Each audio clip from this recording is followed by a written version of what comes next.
Thursday against the Bears. And apparently we will not be seeing Cam Newton after all. Ron Rivera said yesterday that we should see all 4 quarterbacks in this game, but that was yesterday. Today he told us Newton would not play, and we will not see Luke Kuechly in this game either. He's recovering from a pileup in practice last week. Cam is recovering from off-season shoulder surgery, an injury that really affected him, as you see here down the stretch last season.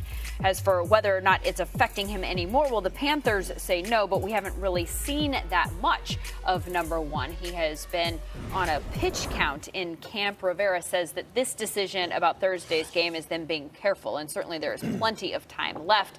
At what point do you need to see him in a game, though, David, to feel good about what you have going into the year?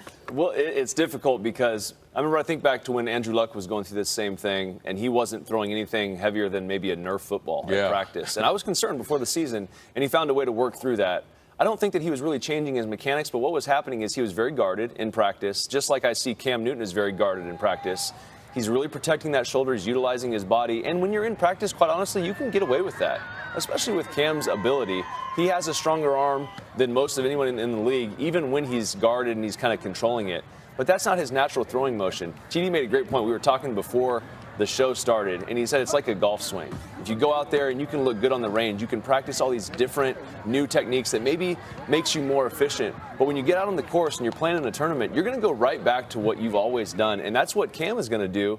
And I fear that they've just wasted their time, because you're going to go back to your natural habits of what you've always done. And he has a big, strong arm, was the MVP of the league by pushing the football down the field and being accurate. My fear is that he's going to be, with what they've done, he's going to be less effective, because he hasn't just been able to go out there and play ball the way he wanted to. He's just been kind of guarded going through the whole process. So hopefully he comes back and he just lets it rip and everything's fine. And that was just a precautionary thing. But I'm a little concerned about it. As a player, and listen, they know more about his shoulder than we know. You know, and what they do is they go back, they evaluate the shoulder. They're working with him on a daily basis. So we don't have that information.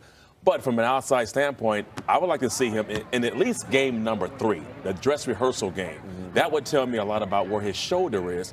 Anytime you talk about a shoulder injury and a quarterback, that is just not a good combination there. And you watch him, he does look like he's sort of guarded in David's, what he just said is like he is. He looks really good. I mean, it's tight, it's compacted. But the minute you start putting some real things around him, no doubt, and his live action, and now he's not thinking about his throwing motion. It's not like it's choreographed. It's all live, and his instincts are taking over.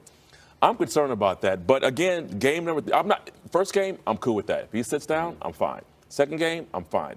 But if the third preseason game comes when we all know that the first team plays at least, a half, and he's not playing in that game, I think if you're a fan of the Carolina Panthers, you've got to be concerned about that shoulder long term. Yeah. We've seen him out there throwing at practice. Have we seen enough to know that the shoulder is okay? No way. Because you haven't seen him, like TD would say, you haven't seen him rip it. You haven't seen him, I haven't seen the motion that I've seen where Cam just pulls the ball back 2 or 3 feet from the back of his head and just comes forward at 65 miles an hour. I haven't seen that yet. I've seen the guarded throw where it's right by his ear. I mean, look at this. Well, if he tucks it and runs, of course. But, I mean, it's right by his helmet, and he doesn't throw like that. I mean, he pulls it back and he lets it go. That's all you've really seen is a lot of throws like this. And then you're talking about, too, as far as, Cam, he runs with the football. Yeah. So you're not only talking about him throwing it, but now what about situations where he tucks the ball and he's running with it, and now he has to be aware of that shoulder where he's coming down on it, where people are hitting him on it.